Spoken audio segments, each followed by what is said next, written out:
நீங்கள் கேட்டுக்கொண்டிருப்பது புஷ்பலதா பார்த்திபனின் கதை செண்டு. அமரர் கல்கி எழுதிய பொன்னியின் செல்வன் 5ஆம் பாகம் தியாகச் சிகரம். மலர் உதிர்ந்தது. வந்தியத்தேவன் ஓலையை வாங்கிக் கொண்டு வானதியை பார்த்து, இளவரசி, என்னை தங்களுக்கு நினைவிருக்கிறதா? அடியோடு மறந்துவிட்டீர்கள் என்றல்லவா நினைத்தேன் என்றான். ஐயா, தங்களை எவ்வாறு நான் மறக்க முடியும்? எனக்கும் என் கணவருக்கும் தாங்கள் செய்துள்ள உதவிகளைதான் எப்படி மறக்க முடியும் என்றாள் வானதி.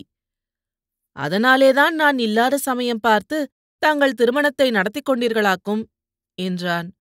வானதி குறும்பு புன்னகையுடன், ஆமாம், தாங்கள் இருந்திருந்தால் பொன்னியின் செல்வர் மகுடாபிஷேகத்தைப் போல் திருமணமும் நடத்திருக்கலாம் அல்லவா? தாங்கள் என்ன சூழ்ச்சி செய்திருப்பீர்களோ என்னமோ, அதை யார் கண்டது என்றாள். நானா பொன்னியின் செல்வருக்கு மகுடாபிஷேகம் நடக்காதபடி செய்தேன்? பூங்குழலியிடம் போட்டி போட்டுக்கொண்டு தாங்கள் சிங்காதனம் ஏறுவதில்லை என்று செய்த சபதம் அல்லவா அதற்கு காரணம்.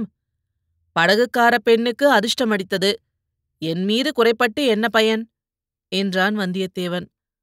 அவளே அந்த அதிர்ஷ்டத்தை அனுபவிக்கட்டும். அதற்காக அவள் பேரிலும் எனக்கு குறையில்லை, தங்கள் பேரிலும் குறையில்லை, மகிழ்ச்சிதான். ஆனால் தங்களுடைய திருமணத்துக்கு நாள் குறிப்பிடும்போது மட்டும் நல்ல சோதிடராக பார்த்து நாள் குறிப்பிட செய்யுங்கள் என்றாள். குடந்தை ஜோதிடரையே நாள் வைக்க சொன்னால் போகிறது. தங்களுக்கெல்லாம் அவரிடத்திலேதான் நம்பிக்கை என்று வானதியை பார்த்து சொன்னான் வந்தியத்தேவன். வானதி கலீர் என்று சிரித்துவிட்டு இளைய பிராட்டியை நோக்கி, அக்கா, இவர் குடந்தை சோதிடரை பற்றி சொன்னதும் ஒரு விஷயம் ஞாபகம் வருகிறது என்று சொல்லிவிட்டு மறுபடியும் கலகலவென்று சிரித்தாள். எதை நினைத்துக் கொண்டு சிரிக்கிறாய் வானதி? உன் வயிற்றிலே பிறக்கப் போகிற பிள்ளை 3 உலகத்தையும் ஆளப்போகிறான் என்று அந்த ஜோசியர் உளறினாரே, அதை எண்ணி சிரிக்கிறாயா என்றாள் குந்தவை.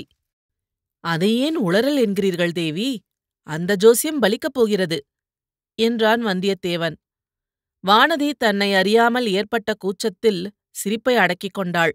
பிறகு, அக்கா, நான் ஒன்று சொல்ல வந்தால் தாங்கள் பேச்சை வேறு பக்கம் திருப்புகிறீர்களே.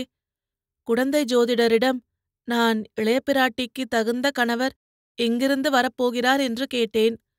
இந்த நிமிஷமே ஆகாசத்திலிருந்து வந்து குதித்தாலும் குதிப்பார் என்றார் ஜோசியர். மறுநிமிடம் இவர் ஜோசியருடைய சீடனுடன் சண்டையிட்டுக் கொண்டே உள்ளே வந்து குதித்தார். அந்த சம்பவத்தை நினைத்து சிரித்தேன் என்றாள். குந்தவை பொங்கி வந்த சிரிப்பை அடக்கிக் கொண்டு கள்ள கோபத்துடன், போதும் உன் விளையாட்டு, அவசரமாக வந்திருக்கும் ஓலையை இவர் படிக்கட்டும் என்றாள். வந்தியத்தேவன் ஓலையை படித்தபோது அவனுடைய முகத்தில் தோன்றிய கவலைக்குறியை 2 பெண்மணிகளும் கவனித்தார்கள். என்ன செய்தி? கந்தமாறன் என்ன எழுதியிருக்கிறான் என்று இளைய பிராட்டி ஆர்வத்துடன் கேட்டாள். தாங்களே படித்துப் பாருங்கள் என்று வந்தியத்தேவன் ஓலையை குந்தவையிடம் கொடுத்தான். ஓலையில் பின்வருமாறு எழுதியிருந்தது. என் அருமை தோழனாகிய வல்லவரையன் வந்தியத்தேவனுக்கு, நான் உனக்கு செய்த குற்றங்களையும் இழைத்த அநீதிகளையும் மன்னித்துவிட்டு என் சகோதரி மணிமேகலையை கடைசி முறை பார்ப்பதற்காக உடனே புறப்பட்டு வந்து சேரவும். இளஞ்சம்புவரையன் கந்தமாறன். குந்தவை அதை படித்துவிட்டு, ஒரு விதத்தில் இது நல்ல செய்திதான். மணிமேகலை அகப்பட்டு விட்டாள் என்று தெரிகிறது என்றாள். அது என்ன? மணிமேகலை எங்கே போயிருந்தாள் என்று வந்தியத்தேவன் வியப்புடன் வினவினான். மணிமேகலையைப் பற்றிய செய்தி ஒன்றுமே தங்களுக்கு தெரியாதா? தெரியாது. தங்களைக் கேட்கவே எண்ணியிருந்தேன். நானும் சொல்ல விரும்பினேன். ஆனால் இவ்வளவு கல்நெஞ்சுடன் அவளைப் பற்றி விசாரிக்காமல் இருப்பவரிடம் எப்படி அவள் பேச்சை எடுப்பது என்று தயங்கினேன். தேவி, மணிமேகலை விஷயத்தில் நான் கல்நெஞ்சனாவது எப்படி? அவளை பொறுத்தவரையில் நான் இறந்தவனாகிவிட்டேன் அல்லவா? இல்லை, அவளுக்கு தாங்கள் இறந்தவராகவில்லை, இரவா வரம் பெற்ற அமரராகிவிட்டீர்கள். போகட்டும், இப்போதாவது மணிமேகலையைப் பற்றி சொல்லுங்கள். சொல்வதற்கே வருத்தமாயிருக்கிறது. செம்பியன் மாதேவி மணிமேகலை தம்முடன் இருக்கட்டும் என்று எவ்வளவோ சொன்னார். சம்புவரையர் அதற்கு இணங்கவில்லை. கந்தமாறன் எல்லை பாதுகாப்புக்கு போய்விடுவான் என்றும் தன் புதல்வியாவது தம்முடன் இருக்க வேண்டும் என்றும் வற்புறுத்தி அழைத்துச் சென்றார்.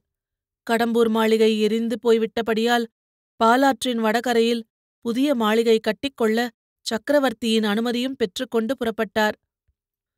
வழியில் வீரநாராயணபுரத்துக்கு அருகில் இரவு நேரத்தை கழிப்பதற்காக கூடாரம் போட்டுக்கொண்டு தங்கினார். மறுநாள் பொழுது விடிந்து பார்த்தால் மணிமேகலையை காணவில்லையாம். ஒருவேளை இங்கே திரும்பி ஓடி வந்துவிட்டாளோ என்று பார்ப்பதற்காக ஆள் அனுப்பினார். இங்கே வரவில்லை என்று சொல்லி அனுப்பினோம். அது முதல் எங்களுக்கெல்லாம் ஒரே கவலையாக இருந்தது.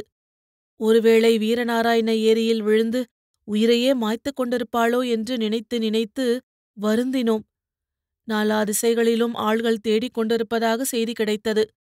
கந்தமாறனுடைய ஓலையிலிருந்து மணிமேகலை இருக்குமிடம் தெரிந்து அவளை கண்டுபிடித்து விட்டார்கள் என்று தோன்றுகிறது. அவளை நான் போய் பார்ப்பதிலேதான் என்ன பயன்? என்னை அவள் தெரிந்து கொள்ளப் போவதில்லை என்றான் வந்தியத்தேவன். இருந்தாலும் தாங்கள் அவசியம் போக வேண்டும். கடைசி முறையாக என்று கந்தமாறன் எழுதியிருக்கிறான். அதன் பொருள் என்னவோ தெரியவில்லை என்றாள் குந்தவை. அக்கா, இவர் கொஞ்சமும் ஈவு இரக்கமற்றவர். மணிமேகலையின் அன்புக்கு கொஞ்சமும் பாத்திரமில்லாதவர். ஒவ்வொருவர் அன்புக்காக பெரிய சாம்ராஜ்யத்தையே தியாகம் செய்கிறார்கள். இவரோ ஒரு பிரயாணம் செய்வதற்கு கூட தயங்குகிறார் என்று வானதி ஒரு போடு போட்டாள். வந்தியத்தேவன், இளவரசி, உலகத்தில் ராஜ்யங்கள் கொஞ்சமாகத்தான் இருக்கின்றன. ஆகையால் அன்புக்காக ராஜ்யத்தை தியாகம் செய்கிற காரியம் சிலராலேதான் முடியும். ஆனால் முதலில் தாங்கள் கூறியது உண்மையே. மணிமேகலையின் அன்புக்கு நான் சிறிதும் தகுதியில்லாதவன். தெய்வத்தினிடம் வைக்க வேண்டிய காதலை அவள் என்னிடம் வைத்துவிட்டாள். நான் தேவனல்ல, குற்றம் குறைகள் உள்ள சாதாரண மனிதன். மணிமேகலையின் அன்பு கடவுளுக்கு அர்ப்பணமாக வேண்டியது என்றான். இருந்தாலும் தாங்கள் ஒரு தடவை அவளை போய் பார்த்துவிட்டு வருவதில் தவறொன்றுமில்லையே. கந்தமாறனும் கடைசி தடவையாக என்றுதானே எழுதியிருக்கிறான் என்றாள் இளைய பிராட்டி குந்தவை. நான் போகமாட்டேன் என்று சொல்லவில்லையே. போவதில் பயன் உண்டா என்றுதான் சந்தேகிக்கிறேன். நான் அவளுக்கு இறந்து போனவனாயிற்றே என்று தயங்குகிறேன். ஆயினும் கடைசி தடவையாக என்று கந்தமாறன் எழுதியிருப்பதன் பொருள் நன்றாக விளங்கவில்லை. அப்புறம் அவளை பார்க்கக்கூடாது என்று கட்டுப்பாடு விதிக்கப் போகிறானா என்ன? அல்லது புத்த மதத்தாரின் கன்யாமாடத்தில் அவளை கொண்டு போய் சேர்த்துவிடப் போகிறானா? தாங்கள் ஒரு பிரயாணம் செய்தால் எல்லாம் தெரிந்துவிடுகிறது என்றாள் இளைய பிராட்டி குந்தவை. வந்தியத்தேவன் பழையாறையிலிருந்து வீரநாராயணபுரத்துக்கு ஒரு நாள்தான் பிரயாணம் செய்தான். ஆனால் முன்முறைகளில் போலன்றி இந்த தடவை அந்த ஒரு நாள் ஒரு யுகம் செல்வது போல் சென்றது. அவனுடைய உள்ளத்தில் அவ்வளவு நினைவுகளும் அனுபவங்களும் குமுறிக் கொண்டிருந்தன. முதலில் அவன் இந்த வழியாக தஞ்சை சென்றபோது எத்தனையோ இனிய காட்சிகளை கண்டான். எவ்வளவோ ஆகாச கோட்டைகள் கட்டினான். அவையெல்லாம் ஆகாச கோட்டைகளாக போய்விடவில்லை. நடக்க முடியாத பல காரியங்கள் நடந்தேறிவிட்டன. சோழ நாட்டின் செல்வக்குமாரரை தமிழகமெல்லாம் போற்றிக் கொண்டாடிய வீர இளவரசரை, தன் கையில் வந்த சாம்ராஜ்ய மகுடத்தை இன்னொருவர் சிரசில் சூட்டி, அதனால் மேருமலையை விட உயர்ந்து தியாக சிகரமாக விளங்கும் பொன்னியின் செல்வரை அவன் உயிர் நண்பராக பெற்றான். அத்தகைய பொன்னியின் செல்வர் போற்றி வணங்கும் இளைய பிராட்டியின் இதயத்தில் இடம் பெற்றான். ஈழ நாட்டிலுள்ள சோழ சைன்யத்தின் மாதண்ட நாயகன் பதவியை அடைந்தான். இவ்வளவும் தன் சாமர்த்தியத்தினால் என்று சொல்ல முடியுமா? ஒரு நாளும் இல்லை. கடம்பூர் மாளிகைக்கு அன்றிரவு தான் தற்செயலாக போய் சேர்ந்ததும், அங்கே சிற்றரசர்கள் செய்த சதி ஆலோசனையை அறிந்ததும் பின்னால் தொடர்ந்த நிகழ்ச்சிகளுக்கெல்லாம் காரணமாயின. இந்த 8 மாத காலத்துக்குள் எவ்வளவோ காரியங்கள் நடந்துவிட்டன. அவற்றில் சில முக்கியமானவை. வானத்தில் தோன்றிய தூமகேது தன்னுடைய விபரீத செயலை புரிந்துவிட்டு மறைந்தது. ஆதித்த கரிகாலர் மறைந்துவிட்டார். வால் நட்சத்திரத்துக்கும் ஆதித்த கரிகாலருக்கும் சம்பந்தம் இருக்க முடியுமா? லட்சக்கணக்கான மக்கள் அத்தகைய நம்பிக்கை கொண்டிருப்பது பொய்யாகுமா? வானத்தில் ஊழிகாலம் சஞ்சரிக்கும் கிரகங்களுக்கும் நட்சத்திரங்களுக்கும் இந்த மண்ணுலகில் இன்று தோன்றி நாளை மறையும் மனிதர் வாழ்வுக்கும் என்ன சம்பந்தம் இருக்க முடியும்? ஆயினும் மனிதர்கள் அறிய முடியாத ஏதோ ஒரு அதீதமான சக்தி, ஏதோ ஒரு மாற்றுதற்கரிய நியதி மனிதர் வாழ்வை நடத்தி வைக்கிறது என்பதில் சந்தேகமில்லை. இல்லாவிட்டால் சென்ற 8 மாதங்களில் தான் எத்தனையோ இடுக்கண்களில் அகப்பட்டுக் கொண்டு அவற்றிலிருந்து எவ்வாறு மீண்டிருக்க முடியும்? எத்தனை எத்தனை பேர் அந்தந்த இடுக்கண்களிலிருந்து தப்பித்துக் கொள்ள தனக்கு உதவி செய்திருக்கிறார்கள். அவர்களையெல்லாம் அந்தந்த சமயத்தில் தனக்கு உதவி புரிவதற்காக கொண்டு வந்து சேர்த்தது யார்? அந்த அதிசயமான சக்தியைத்தான் பெரியோர்கள் இறைவன் என்று போற்றி வணங்குகிறார்களா? சிவன், திருமால், மகாசக்தி என்றெல்லாம் பெயர் கொடுத்து பாடி பரவுகிறார்களா? மிக மிக நெருக்கடியான சந்தர்ப்பங்களில் அவனுக்கு எதிர்பாராத விதமாக கிடைத்த உதவிகளை நினைத்தபோது வந்தியத்தேவனுக்கு ஒரே வியப்பாயிருந்தது. உதவி செய்தவர்களை நினைத்தபோது உள்ளம் உருகியது. கந்தமாறன் பின்னால் தனக்கு எவ்வளவு தீங்கிழைத்த போதிலும் முதலில் அவன் செய்த உதவியை என்றும் மறக்க இயலாது. ஆழ்வார்க்கடியான் அவனுக்கு எவ்வளவோ சகாயம் புரிந்தான். மோகினி உருக்கொண்ட ராட்சசி நந்தினியும் அவனுக்கு உதவினாள். அவனிடம் இளைய பிராட்டி இன்னமும் கொண்டிருக்கும் உள்ளக்கனிவை நினைத்து நினைத்து அவன் வியந்தான். ஓடக்காரப் பெண் பூங்குழலி செய்திருக்கும் உதவியை 7 பிறவிகளிலும் மறக்க முடியாது. அவள் சோழ சாம்ராஜ்ய சிங்காதனத்தில் வீற்றிருக்க தகுதி வாய்ந்தவளை. சேந்தன் அமுதனாக முதலில் அவன் அறிந்த உத்தம சோழர் செய்த உதவியை என்னவென்று சொல்வது? அதற்கு ஈடு இணை உண்டா? அவரை வைத்தியர் மகனின் ஈட்டியிலிருந்து காப்பாற்றியதனால் தன் நன்றிக் கடனை செலுத்திவிட்டதாகுமா? ஒரு நாளும் இல்லை. தன் உடலில் உயிர் உள்ளவரையில் சோழ குலத்துக்கு தான் தொண்டு செய்வதன் மூலமாகத்தான் அந்த குலத்துக்கு தான் பட்ட கடனை தீர்க்க முடியும். அப்புறம் தனாதிகாரி பெரிய பழுவேட்டரையர் தமது நெடிய திருமேனியில் 64 போர்க்காயங்களை தாங்கிய அந்த மகாவீரரை பார்க்க கொடுத்து வைத்தால் அதுவே தான் செய்த பெரும்பாக்கியம் என்று அவன் நினைத்திருந்த காலம் உண்டு. அவரை பார்த்ததுமல்லாமல் அவருடைய அனாவசியமான கோபத்துக்கும் துவேஷத்துக்கும் அவன் உள்ளாக நேர்ந்தது. கடைசியாக அவ்வளவுக்கும் அவர் பரிகாரம் செய்துவிட்டார். தான் எறிந்த கத்தி குறிதவறி ஆதித்த கரிகாலரை கொன்றுவிட்டதாக ஒப்புக்கொண்டு அவனை விபரீதமான பழியிலிருந்தும் கொடுந்தண்டனையிலிருந்தும் காப்பாற்றினார். அவரல்லவோ மகான். இனி அவருக்கு எந்த விதத்தில் அவனுடைய நன்றியை செலுத்த முடியும்? இவர்கள் எல்லாரும் இருக்கட்டும். அந்த பேதை பெண் மணிமேகலை, அவள் எதற்காக இவனிடம் இத்தகைய தெய்வீகமான அன்பு வைக்க வேண்டும்? ஏன் இப்படி பைத்தியமாக வேண்டும்? இவனை காப்பாற்ற வேண்டி கொலை குற்றத்தை தான் ஏற்றுக்கொள்ள ஏன் முன்வர வேண்டும்? எல்லாம் அந்த மூடன் கந்தமாறனால் வந்த வினை.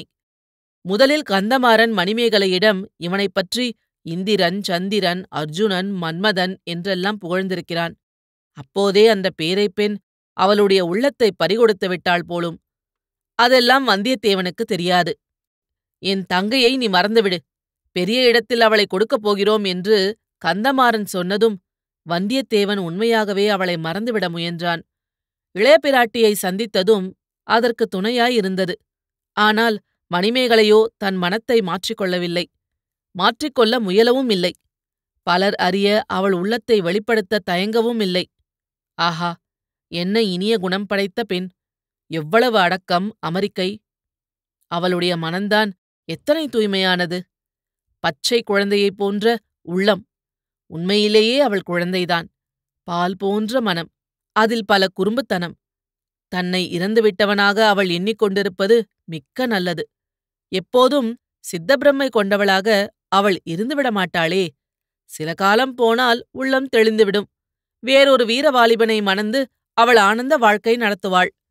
உண்மையில் இப்படி நடக்குமா? அல்லது என்னை நானே ஏமாற்றிக் கொள்கிறேனா? மணிமேகலையை இந்த நிலைக்கு உள்ளாக்குவதற்கு நான் பொறுப்பாளியாவேனோ? கடைசி முறை பார்ப்பதற்கு வரவும் என்று கந்தமாறன் எழுதியிருப்பதன் பொருள் என்ன? ஒருவேளை ஆஹா, அந்த எண்ணமே எவ்வளவு வேதனை தருகிறது! வந்தியத்தேவனுடைய எண்ணங்களின் வேகத்தை ஒட்டி அவன் ஏறியிருந்த புரவியும் வேகமாக சென்றது. நல்ல வேளையாக கொள்ளிட நதியில் பெருவெள்ளம் போகவில்லை. படகும் தேவையாக இல்லை. குதிரை மாற்ற வேண்டிய அவசியமும் ஏற்படவில்லை. கரையோரமாக சென்று கொண்டிருந்த சிறிய பிரவாகத்தில் குதிரையை இறக்கிவிட்டு கடந்து பறந்து விரிந்திருந்த வெண்மணல் திட்டுகளையும் கடந்து அக்கரையை அடைந்தான். கடம்பூர் மாளிகை தீயில் எரிந்து கரியேறிய சில தூண்களும் சுவர்களுமாக நின்ற கோர காட்சியை தூரத்திலிருந்தே பார்த்துவிட்டு மேலே சென்றான். வீரநாராயணபுரத்துக்கு அருகிலேயே கந்தமாறனுடைய ஆட்கள் அவனுக்காக காத்திருந்தார்கள். சின்ன எஜமானர் எங்கே என்று கேட்டதற்கு, ஏரிக்கரையில் படகுடன் காத்திருக்கிறார்கள் என்று பதில் வந்தது. ஏரிக்கரையில் எதற்காக காத்திருக்க வேண்டும் என்று சிந்தித்துக் கொண்டே வந்தியத்தேவன் வீரநாராயண ஏரியை அணுகினான். அந்த ஏரியின் நெடுதுயர்ந்த கரை ஒரு பெரும் கோட்டை சுவர் போல் அப்பாலிருந்த தண்ணீர் பரப்பை மறைத்துக் கொண்டிருந்தது. முதல் தடவை அந்த ஏரிக்கரைக்கு அவன் வந்தபோது 18ஆம் பெருக்கு விழாவுக்காக அங்கே மக்கள் திரண்டிருந்ததையும், ஆண்களும் பெண்களும் குழந்தைகளும் கோலாகலமாக ஆடிப்பாடி விளையாடி விருந்துண்டு மகிழ்ந்ததையும் நினைவு கூர்ந்தான். இப்போது அந்த ஏரிக்கரையில் அவ்வளவு அதிக ஜனங்களைக் காணவில்லை. அங்கொருவர் இங்கொருவர்தான் காணப்பட்டார்கள். ஏரியில் எல்லா மடைகளிலிருந்தும் அச்சமயம் தண்ணீர் குபுகுபுவென்று பாய்ந்து கொண்டிருந்தது. அவ்விதம் தண்ணீர் பாயும் ஓசை சந்தை இரைச்சல் போன்ற பேரொலியாக கேட்டது. இச்சமயம் ஒரு சில கணவாய்களிலிருந்து மட்டும் மெல்லிய சலசல ஒலியுடன் தண்ணீர் பாய்ந்து கொண்டிருந்தது. ஏதோ சோக கீதத்தை பாடிக்கொண்டு நடனமாடும் நாட்டியப் பெண்ணின் சிலம்பின் புலம்பலைப் போல் அது தொனித்தது. செங்குத்தாக உயர்ந்த ஏரிக்கரையின் மேல் குதிரையை லாவகமாக வந்தியத்தேவன் ஏற்றி உச்சியை அடைந்தான். அங்கிருந்து அவன் கண்முன் தோன்றிய காட்சியும் மாறுதலாகவே இருந்தது. தண்ணீர் நிறைந்து ததும்பி ஏரிக்கரையை உடைக்க முயல்வது போல் அலைமோதிக் கொண்டிருக்கவில்லை. கரையின் அடிப்பகுதியிலிருந்துதான் தண்ணீர் பரப்பு தொடங்கியது. தண்ணீரின் செங்காவி நிறம் அடியோடு மாறி பளிங்கு போல் தெளிந்திருந்தது. கரையோரமாக அல்லியும் செங்கழு நீரும் தாமரையும் நிலோத்பலமும் இளம் இலை, முற்றிய இலை, இளம் மொட்டு, பாதி விரிந்த மொட்டு, முழுதும் மலர்ந்த மலர் என்று இவ்வளவு பிரிவினையுடன் அடர்ந்து தழைத்திருந்தன. சிற்சில இடங்களில் தண்ணீரே அவற்றினால் மூடப்பட்டிருந்தது. ஏரியின் தென்கரையோரமாக வடவாற்றிலிருந்து நீரோட்டம் சுழிகளும் சுழல்களுமாக வந்து ஏரி நீரில் கலந்து கொண்டிருக்கவில்லை. அந்த ஆற்று நீரோட்டத்தின் வழியாக வெண் சிறகு விரிந்த அன்னப்பட்சிகளைப் போல் படகுகள் மிதந்து வந்து கொண்டிருக்கவும் இல்லை. நதியின் வெள்ளம் ஓடிக்கொண்டிருந்த ஏரி ஓரப் பகுதிகளில் இப்போது மரங்களும் செடிகளும் நாணல் புதர்களுமாக காட்சியளித்தன. அவற்றின் இடையிடையே வெள்ளை கொக்குகளும் நாரைகளும் ஒற்றை காலில் நின்று தவம் செய்து கொண்டிருந்தன. இவற்றையெல்லாம் கவனிப்பதற்கு வந்தியத்தேவனுக்கு சில வினாடிகளுக்கு மேல் ஆகவில்லை. அதற்கு சற்று தூரத்தில் ஏரிக்கரையோரமாக நின்ற படகு அவன் காட்சிக்கு வந்தது. அந்த படகில் இருப்பவர்களில் ஒருவன் கந்தமாறன் என்பதையும் தெரிந்து கொண்டான். உடனே அந்த இடத்தை நோக்கி குதிரையை விரைந்து செலுத்தினான். குதிரையின் மேலிருந்து தாவி குதித்து படகை அணுகினான். கந்தமாறன் ஒரு கையை நீட்டி வந்தியத்தேவன் கரத்தை பிடித்து படகில் ஏற்றிக்கொண்டான். படகுக்காரர்களுக்கு படகை விடும்படி சமிஞ்ஞை செய்துவிட்டு வந்தியத்தேவனை தண்ணீர் ததும்பிய கண்களால் சோகமாக பார்த்தான். நண்பா, சீக்கிரமாகவே வந்துவிட்டாய். மிக்க வந்தனம். இன்று வராமல் நாளைக்கு நீ வந்திருந்தால் ஒருவேளை மணிமேகலையை உயிருடன் பார்த்திருக்க முடியாது என்றான். வந்தியத்தேவன் கல் நெஞ்சு படைத்தவன் என்பது உண்மைதான். நெஞ்சில் அவ்வளவு உறுதி இல்லாவிட்டால் சென்ற 8 மாதத்தில் அவன் அத்தனை காரியங்கள் அலட்சியமாக செய்திருக்க முடியுமா? தனக்கோ மற்றவர்களுக்கோ நேரக்கூடிய அபாயங்களைப் பற்றி சிறிதும் சிந்திக்காமல் உயிரை திருணமாக மதித்து பல நெருக்கடியான சந்தர்ப்பங்களில் நடந்து கொண்டிருக்க முடியுமா? அத்தகைய நெஞ்சுறுதி படைத்தவன் கந்தமாறனின் வார்த்தைகளைக் கேட்டு கலங்கிவிட்டான். கடைசி தடவை பார்ப்பதற்கு என்று கந்தமாறன் எழுதியதன் பொருள் இப்போது ஐயமின்றி விளங்கிவிட்டது. அவனுடைய கண்களில் கண்ணீர் ததும்பி கலகலவென்று கன்னங்களில் வழிந்தோடியது. கந்தமாறா, மணிமேகலையின் உயிருக்கே ஆபத்தா? அது எப்படி? அவள் சித்தந்தானே தவறிவிட்டது. அதுவும் உன்னையும் என்னையும் பற்றிதானே என்று தத்தளிப்புடன் வினவினான் வந்தியத்தேவன். நண்பா, இப்போது மணிமேகலையின் சித்தம் தெளிந்துவிட்டது. ஆனால் இன்னும் எத்தனை நேரம் உயிரோடு இருப்பாளோ தெரியாது. உன்னை பார்க்கும் வரையில் உயிரோடு இருக்க வேண்டும் என்று தெய்வங்களையெல்லாம் வேண்டிக் கொள்கிறேன் என்று சொன்னான் கந்தமாறன். பிறகு அவன் அறிந்தபடி நடந்த சம்பவங்களை பின்வருமாறு கூறினான். காஞ்சியில் கந்தமாறன் சக்கரவர்த்தி வந்து தங்குவதற்காக பொன் மாளிகையை செப்பனிட்டுக் கொண்டிருந்தான். அப்போது சம்புவரையர் மணிமேகலையையும் அழைத்துக் கொண்டு புறப்பட்டு விட்டதாக கேள்விப்பட்டான். அதைத் தொடர்ந்து வீரநாராயண ஏரிக்கரையில் மணிமேகலை காணாமற் போய்விட்டாள் என்ற செய்தியும் கிடைத்தது. உடனே பார்த்திபேந்திரனிடம் விடை பெற்றுக் கொண்டு தங்கையின் கதியை அறிவதற்காக புறப்பட்டு ஓடிவந்தான். அவனுடைய தந்தை துயர மிகுதியினால் ஏறக்குறைய பித்து பிடிக்கும் நிலையில் இருந்தார். இரவில் கூடாரத்திலே படுத்தாள். பொழுது விடிந்தால் காணவில்லை என்பதைத் தவிர அவரிடமிருந்து வேறு தகவல் எதுவும் கிடைக்கவில்லை. பழைய அறைக்கு ஆள் விட்டிருப்பதாக கூறினார். எரிந்து பாழாய் கிடந்த கடம்பூர் மாளிகையிலும் சுற்றுப்புறங்களிலும் தேடிப் பார்த்தாகிவிட்டதென்றும் சொன்னார். கந்தமாறன் தானும் தேட ஆரம்பித்தான். பழையாறைக்கு அவள் திரும்பிப் போயிருப்பாள் என்று கருதவில்லை. ஏரியில் விழுந்து முழுகியிருக்கலாம் என்று தேடிப் பார்த்து அவளுடைய உடலையாவது கண்டுபிடிக்க வேண்டும் என்றும் எண்ணினான். ஒருவேளை உயிருடனே ஏரியை சூழ்ந்திருந்த காடுகளில் அவள் சுற்றி அலைந்து கொண்டிருக்கலாம் என்ற ஆசையும் மனத்திலிருந்தது. ஏரிக்கரையோடு சுற்றி சுற்றி அலைந்து தேடினான். ஏரியிலிருந்து கிளம்பிய கணவாய்களோடு சிறிது தூரம் சென்று தேடினான். ஏரியில் குறுக்கு நெடுக்காகவும் கரையோரமாகவும் படகு விட்டுக்கொண்டு போய் தேடினான். ஏரியை சூழ்ந்திருந்த காடுகளிலும் தேடினான்.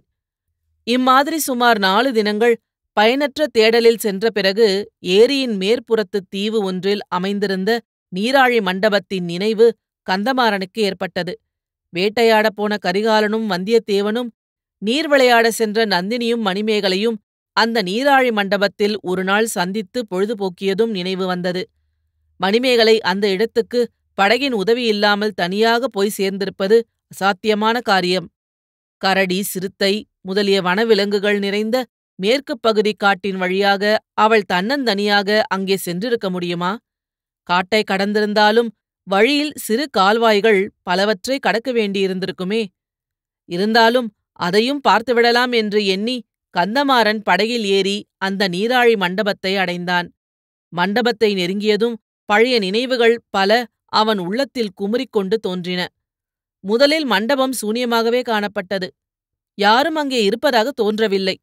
மண்டபப் படித்துறையில் இறங்கி நின்று தான் கட்டிய மனக்கோட்டைகளெல்லாம் வீணாய்ப் போனதை எண்ணி பெருமூச்சு விட்டான். அவனுடைய பெருமூச்சின் எதிரொலியைப் போல் மற்றொரு பெருமூச்சின் ஒலி கேட்டு திடுக்கிட்டான். ஓடிப்போய் பார்த்தான்.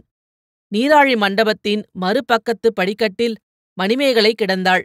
ஒட்டி உலர்ந்து வாடி வதங்கி கிடந்தாள். அவள் சேலை பல இடங்களில் கிழிந்திருந்தது. அவள் மேனியில் பல இடங்களில் கீறல்கள் காணப்பட்டன. முதலில் அந்த உடம்பில் உயிர் இருப்பதாகவே தோன்றவில்லை. பல நாள் பட்டினி கிடந்து திக்கு திசை தெரியாமல் காட்டில் அலைந்து கடைசியில் களைத்து விழுந்து இறந்து போனவளின் உடலாகவே தோன்றியது. அந்த காட்சியைக் கண்ட கந்தமாறனுடைய உள்ளத்தில் 1000 வேல்கள் பாய்வது போன்ற வேதனை உண்டாயிற்று. மணிமேகலையை எடுத்து மடியில் போட்டுக்கொண்டு புலம்பினாள். பெருமூச்சின் ஓசை நினைவுக்கு வரவே ஒருவேளை உயிர் ஒட்டிக்கொண்டிருக்கலாம் என்ற ஆசை ஏற்பட்டது. நல்ல தண்ணீர் கொண்டு வந்து முகத்தில் தெளித்தான். வாயில் ஊற்றினான்.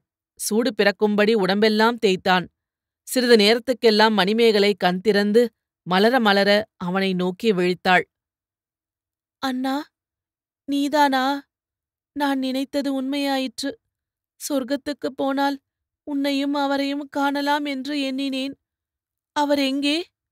என்று மிக மெல்லிய குரலில் கேட்டாள். கந்தமாறன் பொங்கி வந்த அழுகையை சிரமப்பட்டு அடக்கிக் கொண்டு, வருவாரம்மா, வருவார் என்றான். மணிமேகலை தான் சொர்க்கத்திலே இருப்பதாக எண்ணுகிறாள். கந்தமாறனையும் சொர்க்கத்தில் பார்ப்பதாகவே கருதுகிறாள். வந்தியத்தேவனைப் பற்றி விசாரிக்கிறாள் என்பதையெல்லாம் கந்தமாறன் அறிந்து கொண்டான். அவளுக்கு மன அதிர்ச்சி ஏற்படாதபடி அவளுடைய நம்பிக்கையையொட்டி பதில் கூறி சமாளித்தான். இதன் பிறகு மணிமேகலையின் உடம்பில் மேலும் உயிர் தளிர்க்க செய்வதற்கு தான் செய்த முயற்சிகளைப் பற்றியும் அவசரமாக ஓலை எழுதி வந்தியத்தேவனுக்கு அனுப்பி வைத்தது பற்றியும் இளஞ்சம்புவரையன் கந்தமாறன் கூறினான்.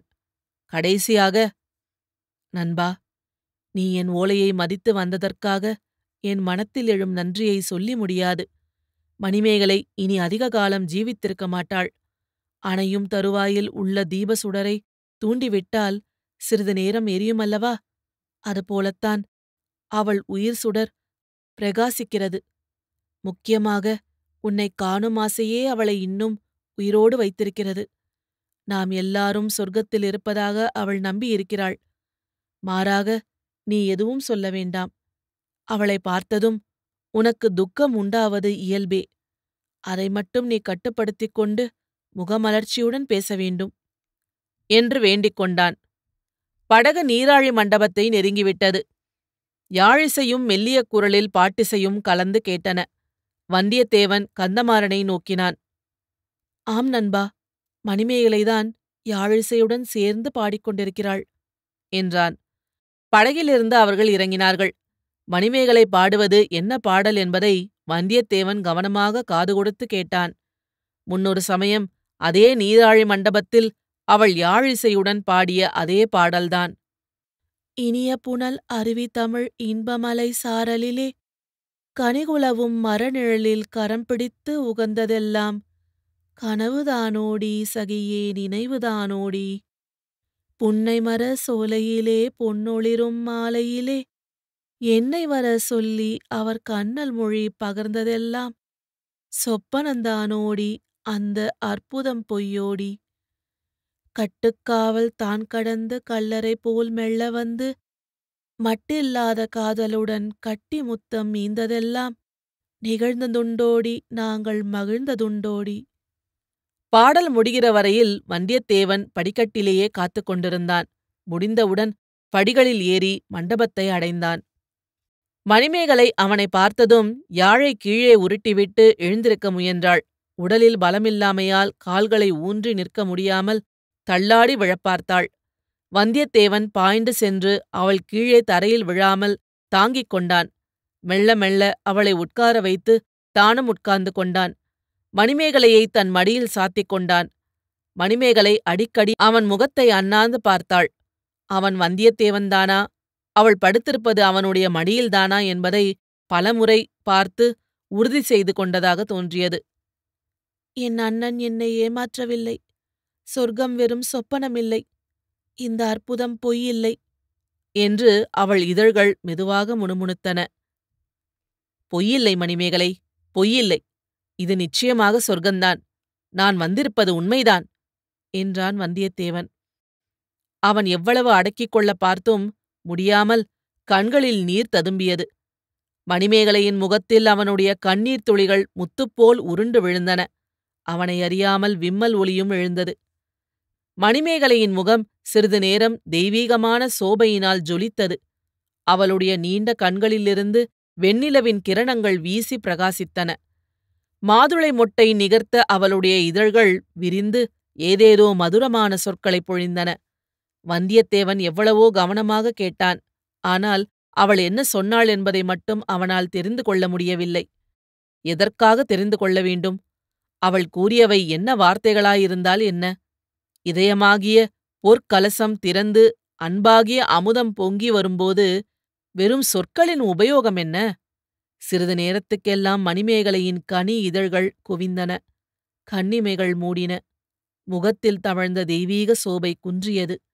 அமைதி குடிகொண்டது. நீராழி மண்டபத்தின் மேலே படர்ந்திருந்த மரக்கிளையின் மீது இளந்தென்றல் வீசியது.